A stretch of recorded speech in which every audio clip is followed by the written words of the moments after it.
Hi, my name is Victoria, and I am assigned the Module 11, which is Chapter 34, and that explores Genderlect styles. Sorry if it's kind of noisy in the background. I'm in the midst of moving into my new house. So before reading the chapter on Genderlect styles earlier in the semester, I have to admit I was ready to explore the theoretical gender differences in communication.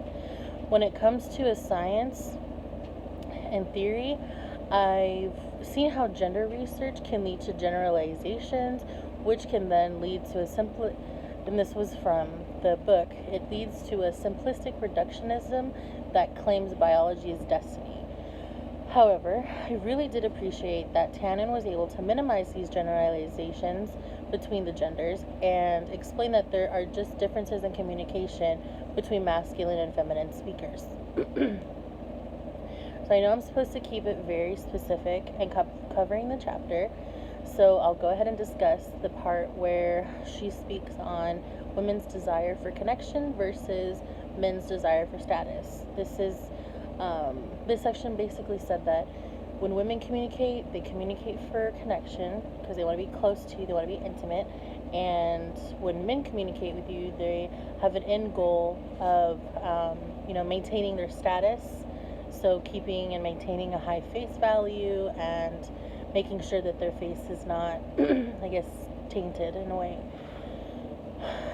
So first I'd like to touch on the fact that sometimes gender roles are reversed or opposite. I think when it comes down to it, it just depends on the communication style. For example, my roommate and her boyfriend had opposite roles. For example, so I would observe Itzel, and she had more of a masculine style, and her boyfriend was definitely more feminine. He craved intimacy with her that she just wasn't ready to give to him. And communication-wise, and she never wanted to give him the power over her, nor would she ever want things to go his way unless she could somehow benefit from it. He craved a connection with her, but she was more connected to herself and just loved not being tame.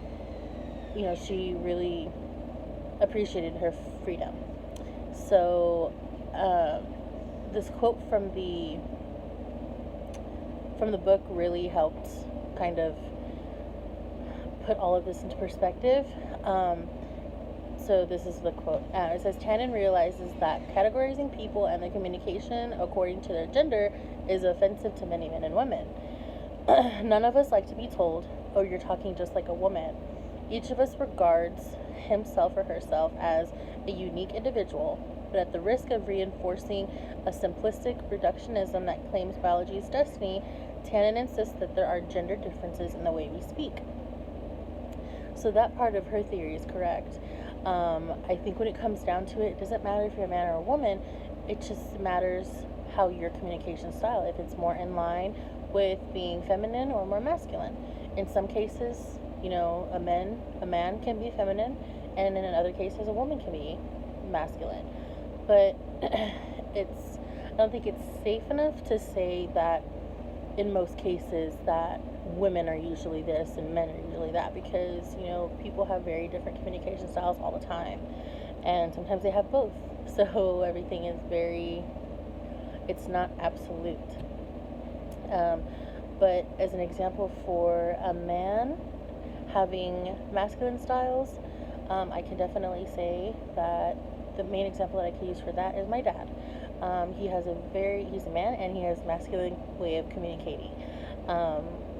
He recently just started smoking weed, and he doesn't want people to know because he feels like it'll taint his status and the way people view him or his face.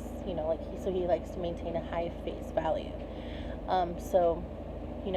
As I said before, it's just, I guess my explanation here of this chapter is kind of like a critical analysis. I just wanted to clear up that yes, there is a science to the way people communicate, but it doesn't have to do with if you're a man or woman. It depends on if you communicate more masculine wise or feminine. So that is my explanation, and I hope you enjoyed.